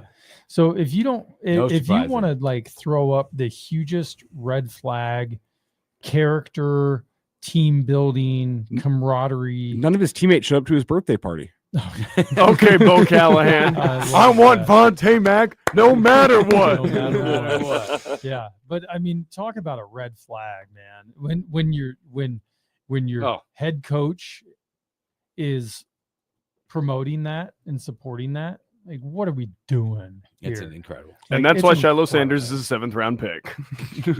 I mean, you think Shiloh Sanders you know what? Picked? In many cases, that would be poetic justice. Right? Yeah, it would be. Seriously, if that's the type of team concept or culture that you're promoting at a big school like Colorado, I mean, big school? Well, Colorado football has had its moments of glory, not a lot like Nebraska, Oklahoma, Texas, everybody else under the sun. It's legendary. But Colorado as an institution should know better than that and should not allow that. If I was the athletic director, I would not tolerate that. I don't understand how a guy gets his jersey retired and can't get drafted. Okay, but it's pretty funny because like Tweedman brings up a great comment. Travis Hunter was in the van too. Yeah, it was Dion and his 2 sons. Shiloh had to ride on the bus with everybody. I love that. Oh man, it would be so fitting if Shiloh Sanders was picked last in the draft and he was Mr. Irrelevant. That would be so Please funny. make that. They get a trademark to try to change it to Mr. Legendary. That's what they try to do. That's what it would be. So, all right, let's do this. We got a full house. Before we take a break here, I know we have a full house, but Dane, love the hoodie today. I know, man. Show that off for the stream. You're representing Lincoln Stars. Stand up. Look at this. Boom. Keep in mind it's the junior stars. Does that get 5 big booms? It's a junior stars. But Can it's still they keep the momentum going? Oh yeah, against for sure. Waterloo. Yeah, they're really good. I mean, they should keep it going. They made easy work last weekend. Oh yeah, they of swept Sioux City. Yeah, and Sioux City's team that had beat them 3 times this year already. They made easy work of that. They're rolling. Although I'll be honest with you, I covered the second game, the game on Saturday, and the Stars looked like hot garbage for 2/3 of that game, and then the third period they were great. But they looked like hot trash the first 2 periods of that game. And they weren't great in the second period on Friday night, but I think it says something about a hockey team that in both games they're able to come back in and play their best hockey in the third period. Right. Really lock in. I mean, it was a dominant third period last Friday night whenever I was there. It sounds like it was the same on Saturday. Oh yeah. Which to be able to turn it on in that moment, the third period says something about a team. Yeah, I think in the third period, the game I was at, the shots on goal were 20-2 or 20-3 or something. That's so unheard I mean, of. it was a bludgeoning by the time the third period rolled Wow. around. Yeah. Wow. All right, let's do this. Take a break. We're going to reset. We got the Almanac Jeff Modes in here. Talk a little prep baseball. And then we got questions coming in. We got questions coming in for the doctor. And I'm going to ask you about how much more medical staff we're going to need Saturday for the media challenge coming up. So let's take a break. Come back. Jeff Motes.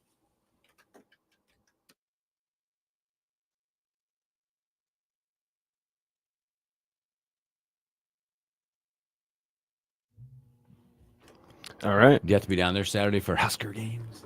No. You going to the Stars at all this weekend? I was gonna cover tomorrow, but I'm flying solo with the kids, and so I had one of my partners graciously took it over. Head, shoulders, knees, and toes. Yeah, exactly. Yeah. Well, I was briefly saying outside to you, they offered a flash sale yesterday on Star seats for a couple of hours, $3 a pop to get in. Dude, So that's awesome. Me and 4 buddies are going tonight. I was a little surprised at how empty it was a week ago on Saturday when I was there. Kind of the same last Friday night, but the diehard showed up. Yeah. And it is also a lot of people that show up buy their seats weeks in advance for the regular season. And this week it's, hey, you have to buy your seats Wednesday and Thursday for Friday and Saturday. And it makes it harder, right? So you're really only going to get the people who are already planning on it. I will also make it top of mind doing it that way. From looking last night at the seating map, it looks like this weekend, especially the $3 sale, I'm sure helped. They look like they packed more people in this weekend. Yeah, it turns out if you sell tickets for $3 and then beers for $10, you're still going to come out ahead. Yeah, It's weird. Especially whenever you've already made your money off the regular season. This weird is all how, just added value at this point in the postseason. Crazy how that works. Concept weird is get them in the door and see what happens. Right. It's like the baseball team. If the baseball team hosts, any regional games, like they're in the black, right? If they don't, they're in the red. Yeah. So most important thing is you want to get wins. So get as many people in there as possible. Yep. I will go drink 4 beers. Thank you very much. He's already calling the number. Yeah, it helps when you win. Calling the number. Yeah, Winning solves a lot of life's problems. 4 is the number. I agree. Winning solves a lot of problems. You can cure a lot of things with winning. Now you can't cure, financial depravity. Everything with winning. I don't know if you can cure financial depravity, but you can cure a lot of things. Oh yeah. You can cope with it. You can cope with it. There you go. That's probably a better way to put it, Mozi. There you go. Cope with it. He's rocking the Premier Protein over here. Oh yeah, Vulcan. You know what? Dude, this guy. I had that bananas and cream flavor. I'm just. So I like happy the he didn't bring Fairlife. I'm so happy he wasn't insure. I would have had a different conversation. No way, man. I like the Fairlife and I like the Atkins ones. Yeah, I've never done the Fairlife Atkins one because that's way too old manish for me to try. Well, look at me. No, yeah.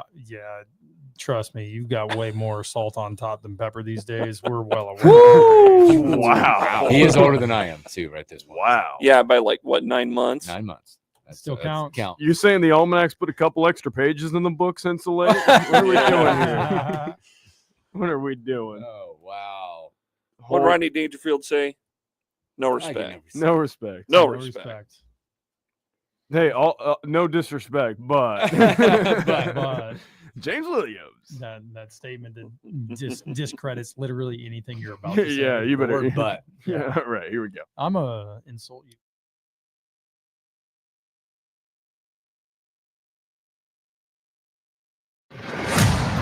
He was the Nebraska Gatorade Player of the Year and the top-rated fullback in the 2006 NCAA football video game.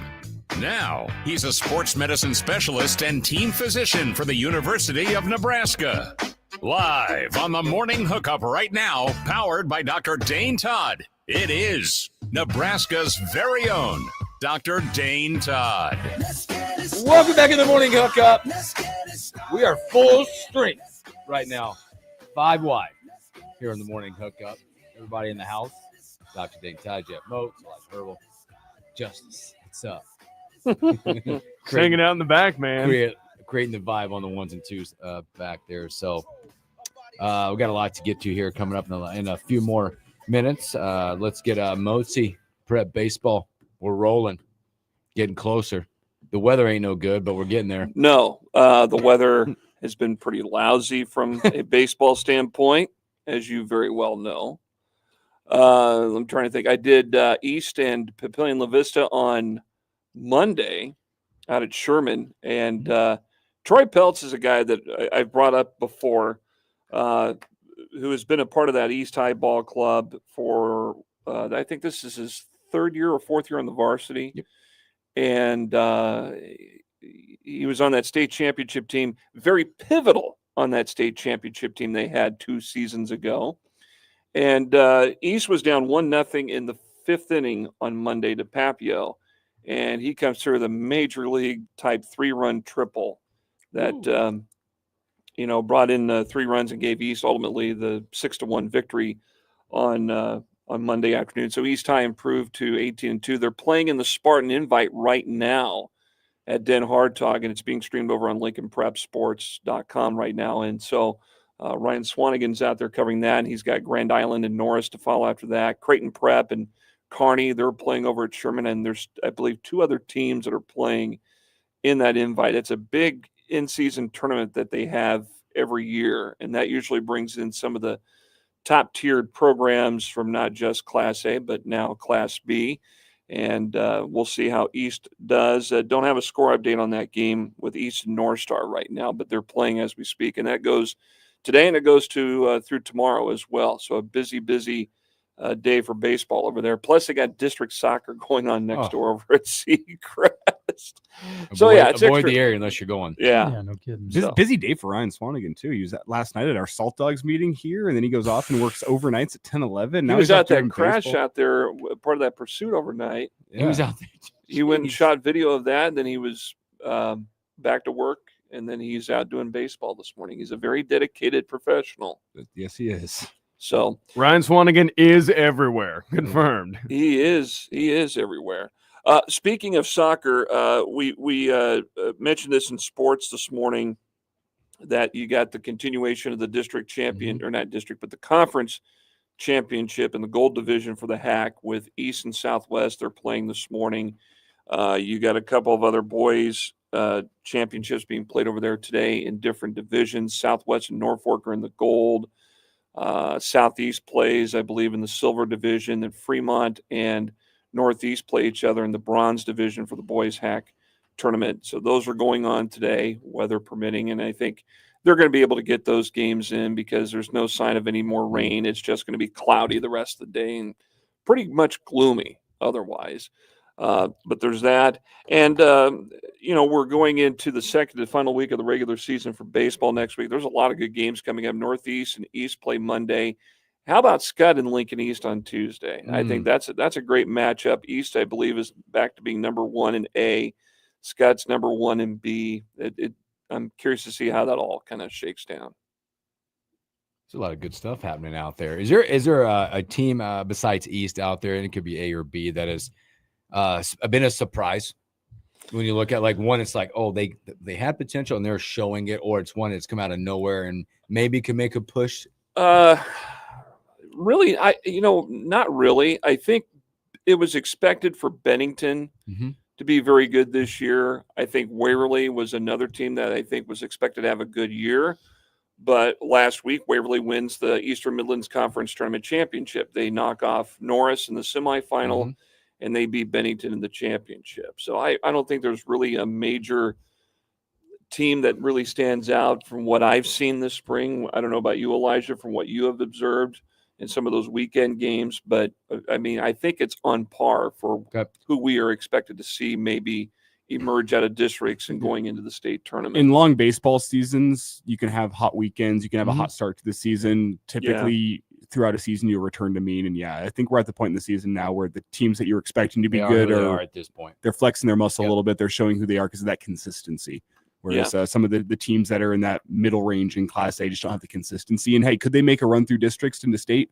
absolutely. But the teams that you expected, particularly here in town East, they're flexing the muscle what you expected. I think East and the East and Southwest were supposed to play on Wednesday, and of course the weather moved in and postponed that. I don't know if they're going to make that up at any point here in the next couple of weeks. Hard to say, but I also think this is a time where everybody's trying to play their best baseball, and as much rest as they can get will help them out down the stretch.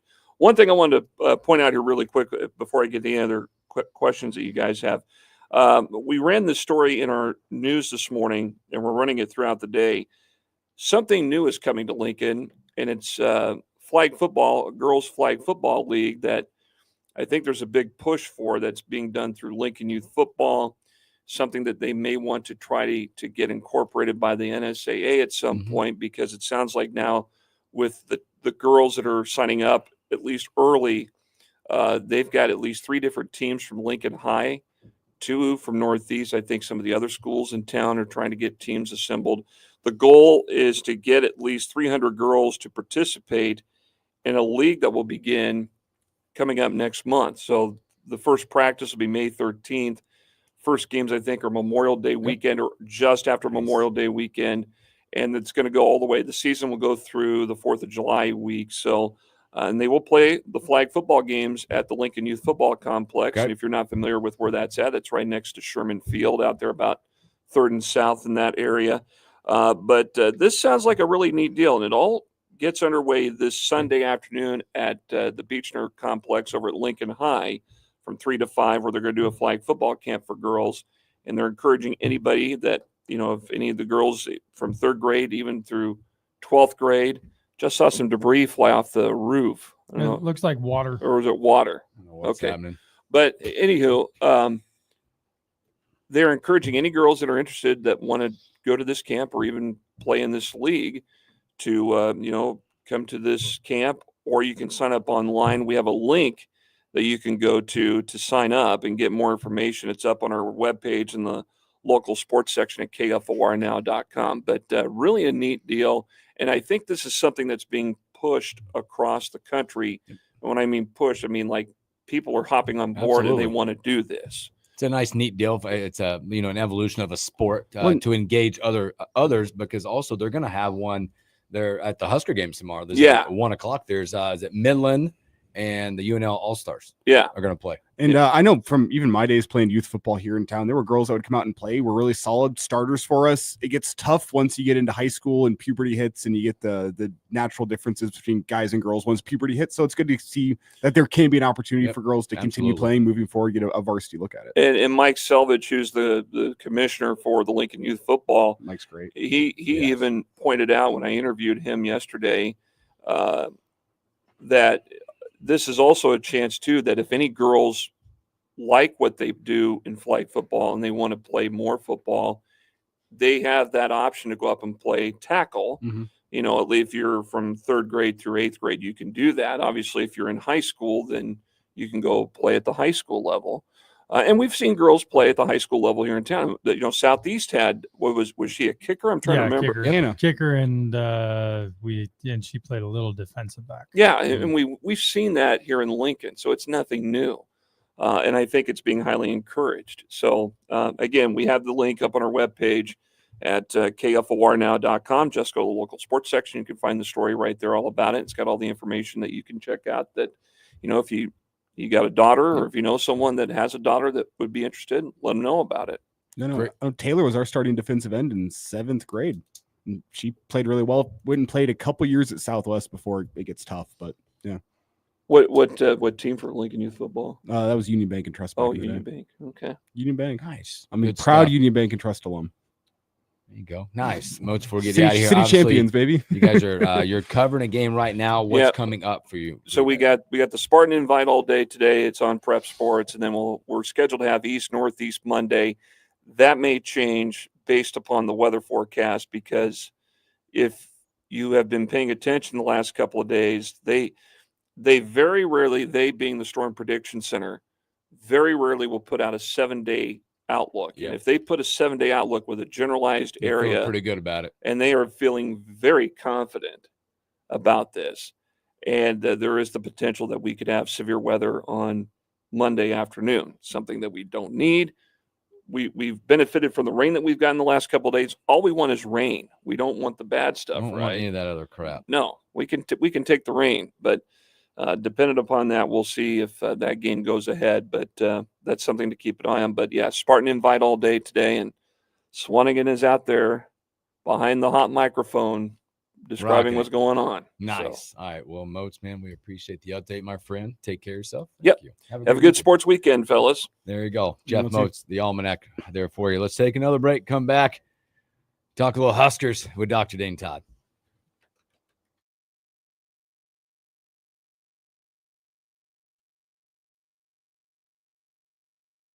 I mentioned those guys. I'd plug that. Absolutely. So, that's a good thing. I mean, that's a good plug. If they get 300 girls to go out, I mean, that's awesome. That'd be huge. awesome. That'd be fantastic. I think there's probably enough interest, actually. Oh, I'm sure. Well, Mike Selvage was our head coach whenever we had Taylor come down. And Yeah. she was playing with us, and that was a really good team we had. We had a couple D1 players on that middle school team, which it's middle school, but What class was it though? Class A That's the only one that matters. in youth football. Mhm. Yeah. Who'd you play for? Leon's. Leon's. Now Okay. it's Neiman and Sons took over the Leon's, I believe. Which all Leon's gear spelled like fish because they kept it in the basement of Leon's. Oh, it was Oh, gross. man. Super gross. Gross, yeah. But know what? We won. Undefeated, unscored upon. Unscored upon? Unscored upon. That's crazy. Take that. Wow. See? Shutout after shutout after shutout. That was my 7th grade year, and then 8th grade year, undefeated, only scored on once in the very first game. But the final game against Firefighters, who is the other team that was undefeated at the time, got snowed out. Oh. And they never redid it. No chance. All the firefighter kids went to East.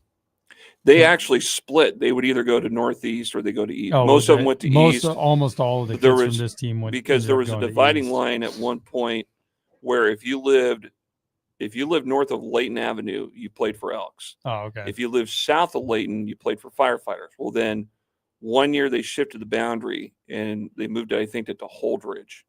And so if you lived north of Holdridge, which was most of the Northeast kids, then you played for Elks. Yeah. Well, either way, then we got to high school and just bludgeoned East every single year. What I'm hearing is that maybe DDT's youth football championship could come with a little asterisk to it. That's what I'm hearing. I think we were running from competition. Hey, I remember covering him playing high school at Southeast, and those Southeast teams were phenomenal. I don't think you had any asterisks involved in any of that. No. I don't know. I think you maybe called it. Made a little phone call to NASA. Said, "Hey, let's bring in some snow. We're ducking competition." That's a baseball. Hey, guy. Our youth Hey, football team didn't stick Hey, together. you ever heard of a Baseball guy guy named? throwing You ever heard of a guy named Alex Gordon? He was on those football teams that were dominant over there. He was decent. See, my Nick Baugh, Jake Muleisen, my youth Barrett team had Rude, some Barrett Rude. Bowrude. My team: Patrick Pelini, Elijah Herbal. Obviously, yeah. throw him in there. You just had to slip your name in there, didn't you? Yeah. Braden Hartwig went and played at Drake. He was starting running back at Southwest for a couple years. I Clark didn't know Gayden moved. Drake had a football. Yeah, Really? yeah. Clark Gayden went off and he played somewhere else, but he was Tom Rathman's nephew, so he had some good bloodlines. All right, here we go. Here we go. All right. See you, fellas. See you, Moats. Later.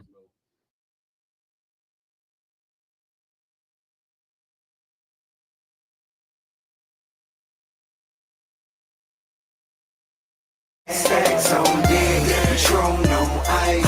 And we can pop bottles all night. Baby, you can have whatever you like. I said you can have whatever you like. Welcome back in the morning hookup. Special thanks there to the Almanac Jeff Moat. Turn the page. Doctors in the house. Dr. Dane Todd. Not only is he here, you can get him on drdanetodd.com. Darn right. Still waiting for that hat. Wow. I'm telling you, man. Next Wow. time I order stuff, it's all on it. There you I'll go. get you hooked up. A lot to get to. We'll talk some Huskers. Husker Day is coming up. But there was a medical question. Yeah. Yeah. As we like to highlight the expertise of Dr. Dane Todd. Ryan 840 said, curious, if you please ask the doc about Simmons' patellar tendon injury. Yeah. Got that? Yeah. What is the likelihood of reoccurring and how long is the recovery? Yeah. So that's Josh Simmons. Offensive tackle. Chiefs took him last night. Yeah, tackle. So AKA a big boy.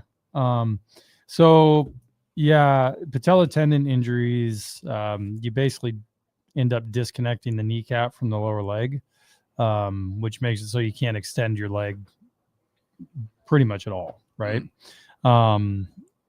And they're not great injuries to have for anybody, right? Especially high-level athletes. We actually had it happen to one of the university kids some time ago, right? And so we're well aware of how long it takes to rehab and recover from. His happened way back in October of last year. And so they're talking about having him ready in time for camp. I'm going to say fall, but it's really summertime anymore when they start. And that's a very reasonable timeline for him. The problems that come with it is that it takes a long time to build the strength back up to normal, because even though it's repaired, you can't start strengthening it hard, or at least at the level that these guys strengthen their legs, until probably in the neighborhood of 5 to 6 months out. And then you build up more after that. But with a 9-month timeline, which he's got, should be pretty good. The other issue that comes with it is you end up with tendonitis and just irritation of that area, just in general, because you end up with all kinds of scar tissue and junk. And so that's something that just has to be kind of managed as you go along a lot of the time. And that's handled by the trainers and therapists typically. But it's a very recoverable injury. It's just a long injury to recover from. It's very unlikely to happen again, because it's almost universally just kind of a freak thing. Although I have seen some folks who have retorn them over the years, but it's pretty unlikely to happen again. Perfect. So you sign off on that pick from the Chiefs? Yeah, I would sign off on that pick, Yeah, as long as they didn't take him too high. Oh man, that's a good sign off one right there. Dane, I want to pick your brain a little bit. Obviously, we got Husker Days going on, and they're going to do some fun activities out there. You ever try to catch a punt? I have never in my life tried to catch a the punt. reason for that questioning being is I think people think it. I watch golf a lot, and if you ever watched golf lately, they show you what the proximity to a hole, where a professional is here, scratch guys are here, and gals, and then us are out here. Yeah, the rest of us, we're 1,000 feet from the green, proximity to the hole. Talk about some of those skills that people don't understand. Yeah. At that level, at a D1, but a D1 level, these guys, because there's going to be media members who are going to go out there and try to catch punts. Oh yeah, and I've tried it. I've tried it for my best friend from high school, and he was a D1 punter at Oregon State. I'm out. Yeah, dude, it is not easy. They practice it. Those guys who are returners, they practice catching them every single day, like no days off, right? In catching punts. Because especially the way the kickers are, where every kick you see is, unless it's a rugby style kicker, is a perfect spiral these days, right? And it's coming from 60 feet in the air. It's like a rock, right? Straight down. So it's coming fast. And then the wind's kicking it side to side, and they're judging distance, and it's not an easy process at all. That's why you have 10 people working on catching punts and returning, and only one of them actually does it, right? So it's actually really hard to do. I've caught some kickoffs. Okay. And that's easier to do because it's not falling as fast because of the way the ball's rotating. It's slowing it down. And that's actually not that difficult to do. But catching punts, no, I've never even bothered trying to catch a punt. I'm worried about a few of our media members that might attempt this. Yeah, good luck. It's not like catching a fly ball. That's what people don't understand. It's not at all like catching, because the ball has this boomerang shape through the air because of how it spins. So you think you're on it, and then it ends up falling 5 yards to your left. And if you had to make that late adjustment, you're done for. Done. Yeah. So, and you're catching it with two hands in your belly, right? And there's somebody potentially ripping your head off right at the same time, right? That's Catching a fly ball, especially in Nebraska's typically case, not too because we worried. have done a poor job of protecting the punt return. Yeah, guys. catching a fly ball, you're typically not too worried about somebody actively trying to take your head off in the process. Yep.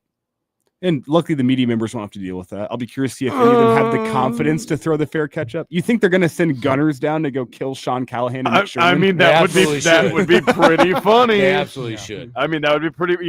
Maybe a couple of these guys on the team have a bone to pick with some of these guys. Maybe Caleb Benning wants to go hit his dad. You never know. Maybe Robin Washington wants to go get a little after Sean Callahan. Yeah, maybe they'll send gunners. That'd be good. Hey, that would level the playing field though with Damon, because he was a kick returner back in the day. Oh, that's what I'm saying. Just send a son after they're catching him. punts. We need to send a gunner down there at Damon. Yeah, send a I love son. Damon. I say that with love. Yeah, that'd be perfect. Just say, hey, Caleb, go strap on the pads. Go throw one at your dad. Let's see it. Yeah, I made sure to fair catch everyone that I got, right? Mm-hmm. Unless we were in practice. Then you get a little big. And you knew it was going to be a little. Well, sometimes you'd throw up the old fair catch and then catch it in practice, and then I'd take off running. I got you. Yeah, Fullback. Right. Yeah. The refs are out there throwing flags, and I'm giggling my butt off. Fullback smart. Yeah. The coaches are like, "You can't do that." I'm like, I'm not going to do that. You guys leave me alone. I'm a fullback. You're the ones that put the fullback out here to catch the punt. I was like, but look at the distance I just put between me and them. Yeah.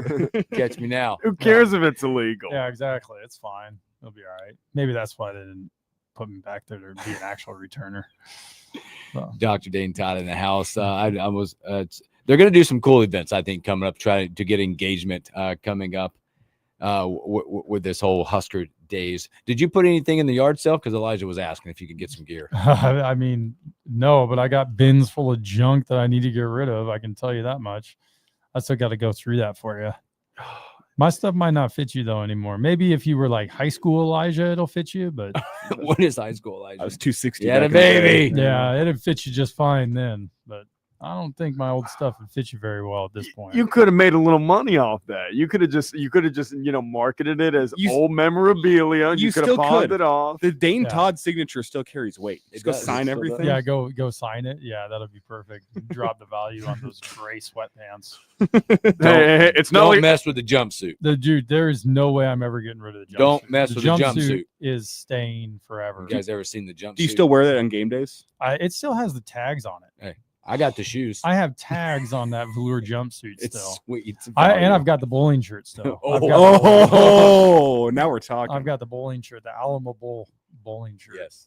We might have to deal. We have to make a deal on that. Dude, trust me, a deal could be made for that thing. Did we get Howie Mandel in here? Let's make a deal. Yeah, I a deal can be find made for that. Hooksy's got a pair of fire shoes. Oh, those things are sweet. I'll start the bidding at 1 beer at the next Stars game I see. I love that.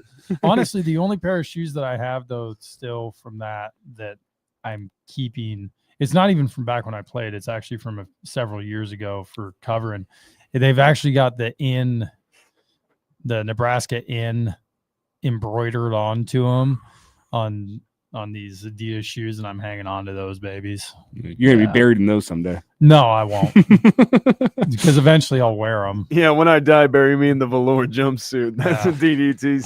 I can't find one. That thing is sick. I would do that too. I should wear it to work.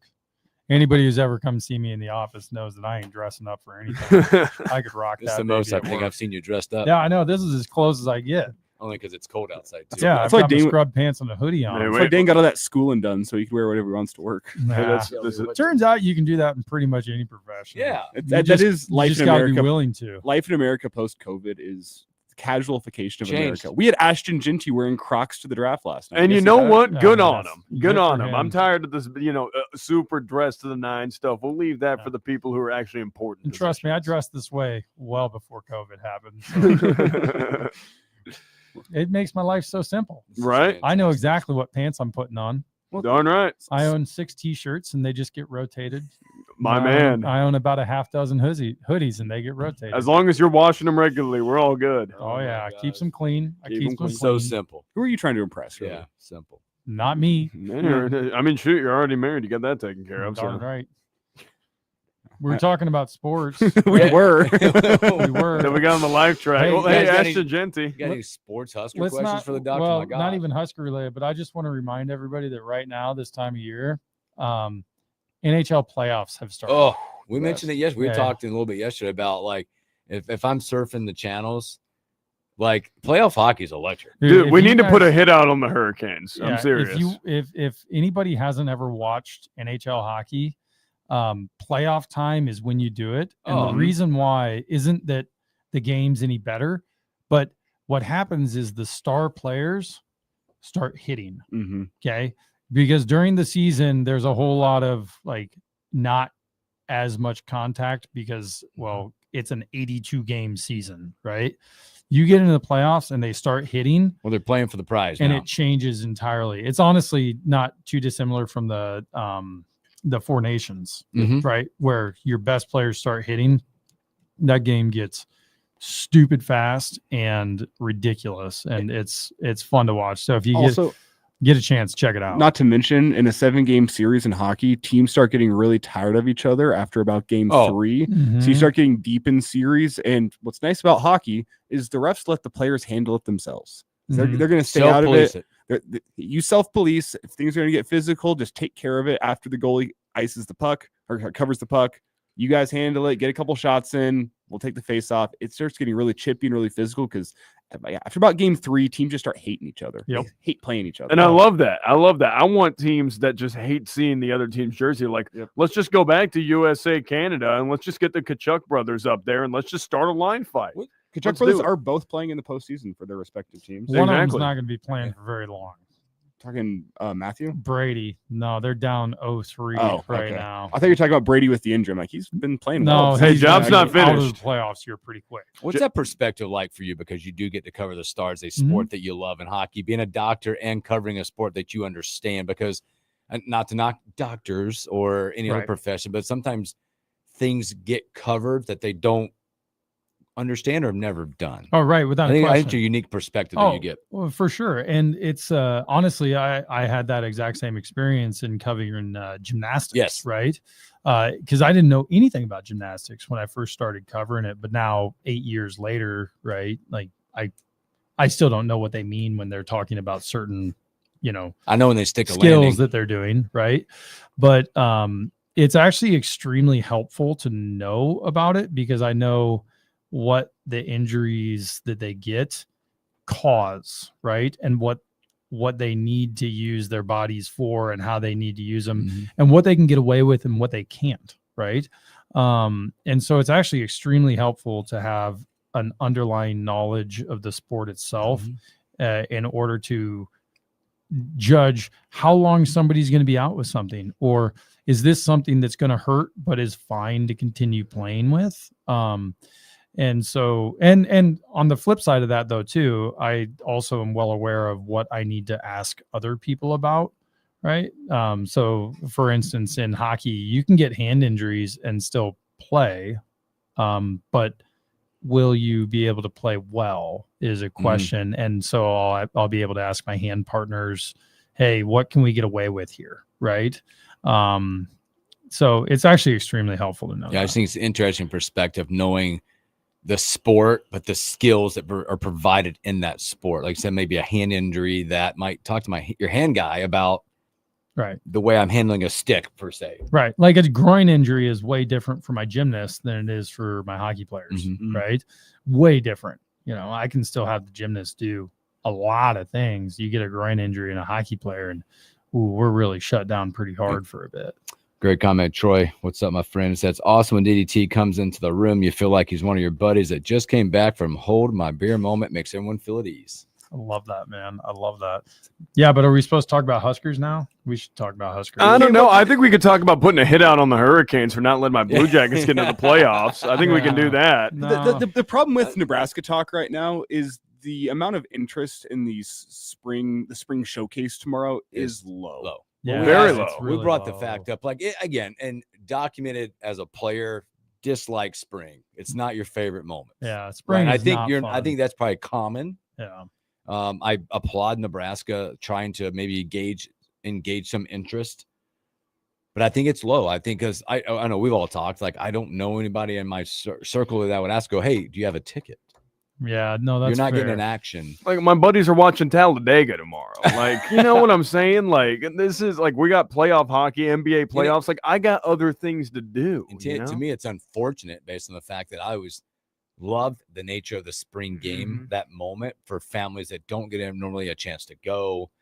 You have diehards who go down and set up a tailgate and enjoy it. And unfortunately, the landscape of college athletics is taking that away. It's really has taken that away. And on the player side of it, it's tough just because there's no reward at the end.